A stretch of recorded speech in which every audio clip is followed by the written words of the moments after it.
छत्रपति संभाजी महाराज, धर्मवीर, स्वराज्य का शेर। क्या आपने इनका नाम कभी इतिहास की किताबों में पढ़ा? हाँ, मैं बात कर रहा हूं छत्रपति संभाजी महाराज की। शिवाजी महाराज के ज्येष्ठ पुत्र, मराठा साम्राज्य के उत्तराधिकारी और उस वीर योद्धा की जिसने औरंगजेब की क्रूरता का डटकर मुकाबला किया, हिंदवी स्वराज्य की रक्षा की और धर्म परिवर्तन स्वीकार न करने के कारण 1689 में अत्यंत क्रूरतापूर्वक शहीद कर दिए गए। स्कूल की पाठ्य पुस्तकों में आपको मुगल सम्राटों की शान और उनके दरबार की चमक दमक के किस्से मिलेंगे, लेकिन संभाजी महाराज की गाथा को क्यों दबाया गया?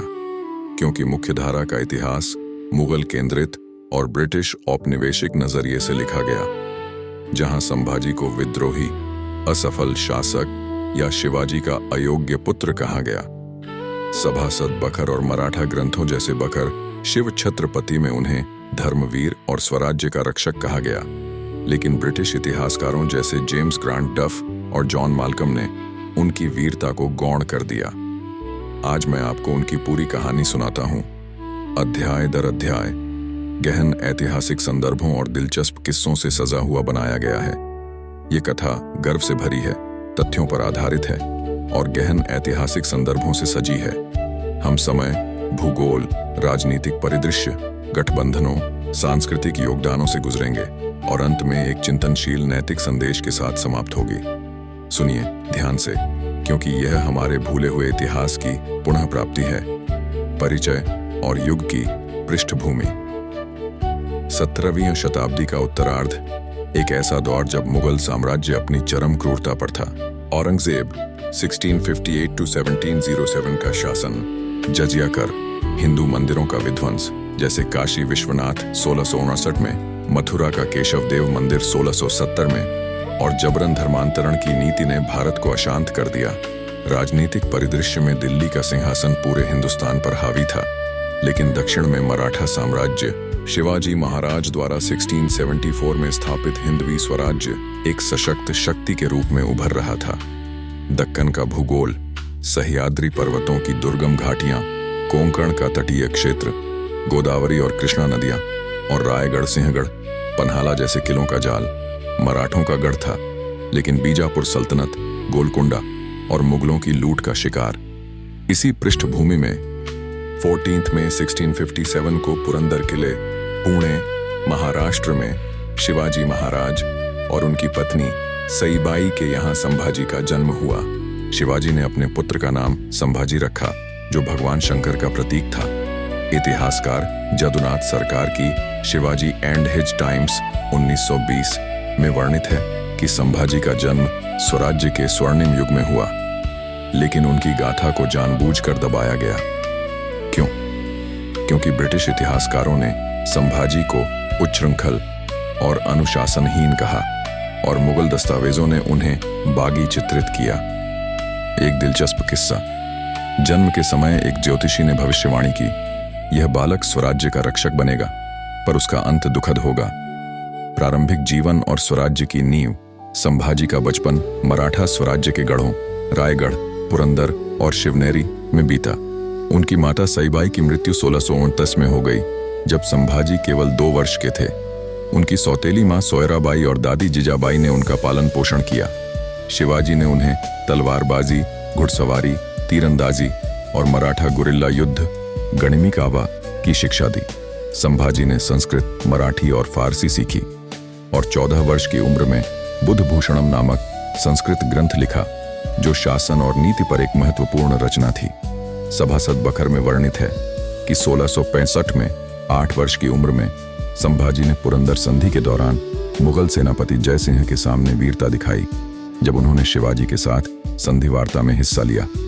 1670 में संभाजी का विवाह जीवुबाई, जिन्हें सरस्वतीबाई कहा गया, से हुआ और उनका पुत्र शाहू 1682 में जन्म हुआ। एक दिलचस्प किस्सा। 1666 में आगरा में शिवाजी की कैद के दौरान 9 वर्षीय संभाजी ने मुगल गश्ती सैनिकों को चकमा देकर गुप्त संदेश रायगढ़ पहुंचाया, जिससे शिवाजी की रिहाई में मदद मिली।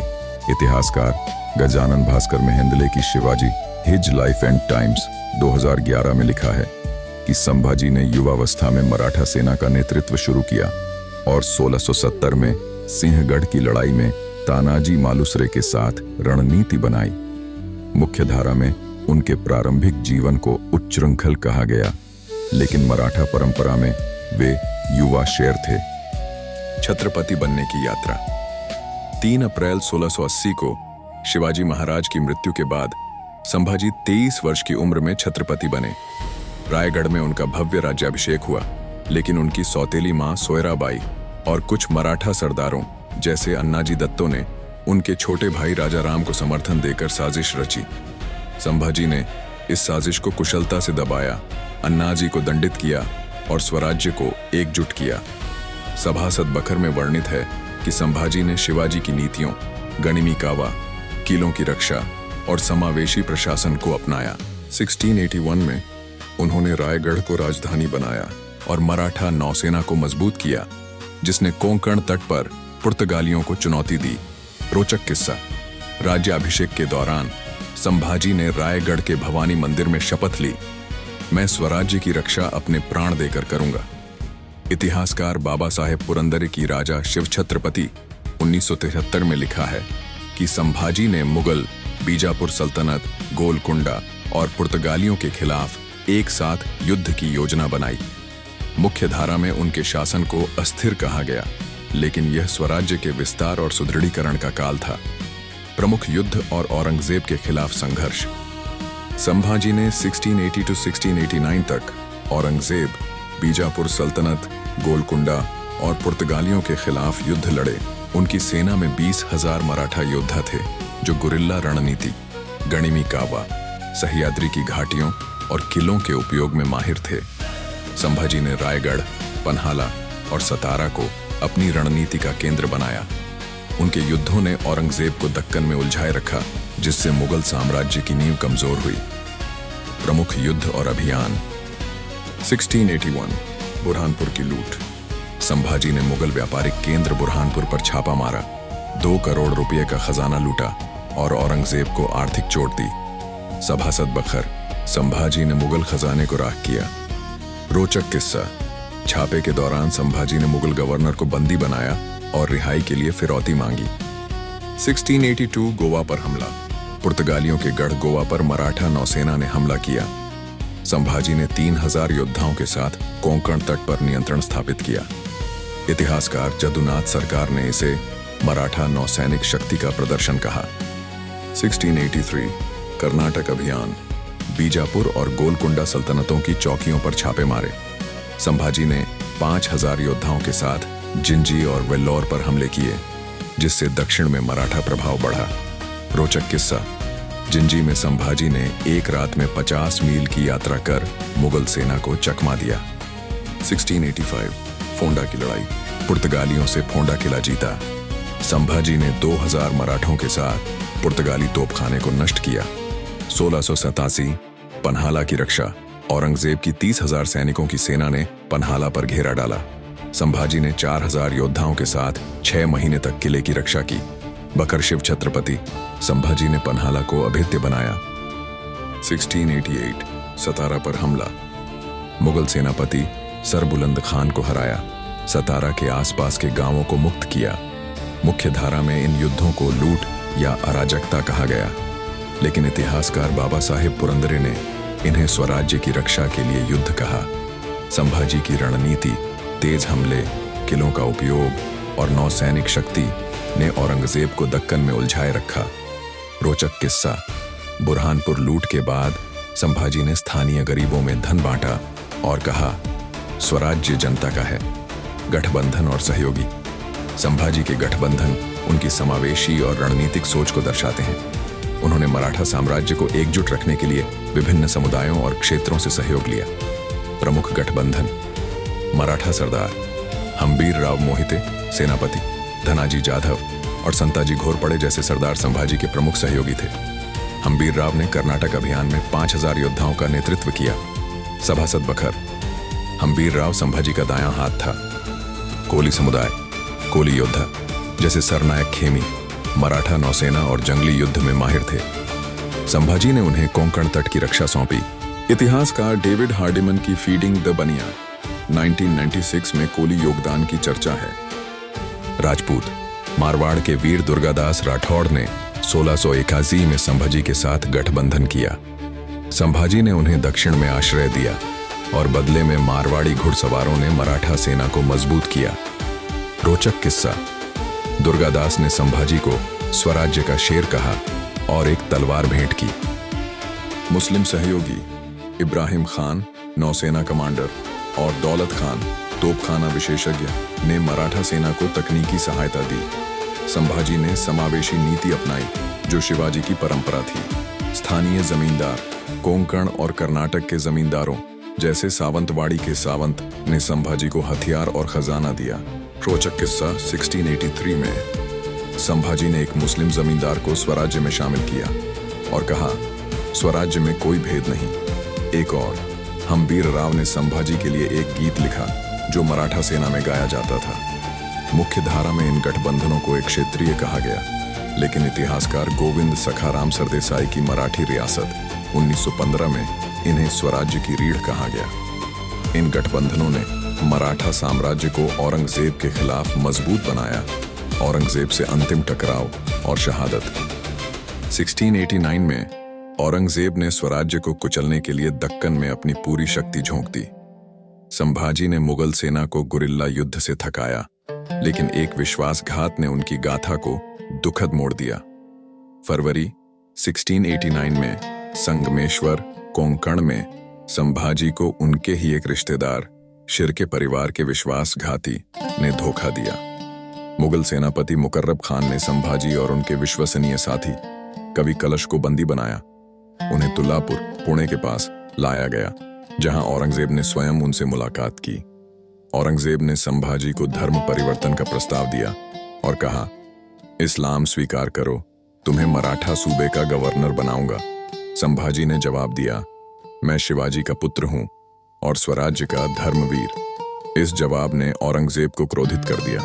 11 मार्च 1679 को तुल्लापुर में संभाजी और कवि कलश को क्रूर यातनाएं दी गईं। उनकी आंखें निकाली गईं, जीभ काटी गई और अंग भंग कर हत्या की गई। सभासद बकर, संभाजी ने प्राण दिए पर धर्म और स्वराज्य नहीं। उनके शरीर के टुकड़े भीमा नदी में फेंके गए, लेकिन स्थानीय लोगों ने उन्हें एकत्र कर अंतिम संस्कार किया। रोचक किस्सा, यातना के दौरान संभाजी ने औरंगजेब से कहा, तू मुझे मार सकता है पर स्वराज्य को नहीं। एक और कवि कलश ने अंतिम क्षणों में कहा, हमारा बलिदान मराठों को जागृत करेगा। इतिहासकार जदुनाथ सरकार ने लिखा कि संभाजी की शहादत ने मराठा साम्राज्य को और मजबूत किया। मुख्य धारा में इसे पराजय कहा गया, लेकिन यह बलिदान स्वराज्य की आत्मा बन गया। सांस्कृतिक और धार्मिक योगदान। संभाजी ने मराठा साम्राज्य को सांस्कृतिक और धार्मिक रूप से समृद्ध किया। उन्होंने बुद्धभूषणम नामक संस्कृत ग्रंथ लिखा जो शासन, नीति और धर्म पर एक उत्कृष्ट रचना है। यह ग्रंथ मराठा प्रशासन की नींव बना। संभाजी ने मंदिरों की रक्षा की, जैसे रायगढ़ का भवानी मंदिर और तुलजा भवानी मंदिर, जिन्हें मुगल सेना नष्ट करने की योजना बना रही थी। उन्होंने लंगर प्रथा को बढ़ावा दिया, जहां सभी जातियों और धर्मों के लोग एक साथ भोजन करते। संभाजी ने कवियों और विद्वानों को संरक्षण दिया, जैसे कवि कलश, जिन्होंने मराठी और संस्कृत में रचनाएं लिखीं। उन्होंने मराठा नौसेना को मजबूत कर कोंकण की संस्कृति को संरक्षित किया। सभासद बकर, संभाजी ने स्वराज्य को सांस्कृतिक गौरव दिया। रोचक किस्सा, 1685 में संभाजी ने एक गरीब ब्राह्मण के मंदिर की मरम्मत के लिए अपनी तलवार बेच दी और कहा, धर्म स्वराज्य की आत्मा है। एक और उन्होंने रायगढ़ में एक पाठशाला स्थापित की, जहां मराठी और संस्कृत साहित्य पढ़ाया गया। इतिहासकार बाबा साहेब पुरंदरे ने लिखा कि संभाजी ने शिवाजी की सांस्कृतिक नीतियों को और मजबूत किया। मुख्य धारा में उनके योगदानों को क्षेत्रीय कहा गया, लेकिन ये मराठा संस्कृति की नींव थे। विरासत और प्रभाव। संभाजी की शहादत ने मराठा साम्राज्य को झकझोर दिया, लेकिन उनकी आत्मा ने स्वराज्य को नई ऊर्जा दी।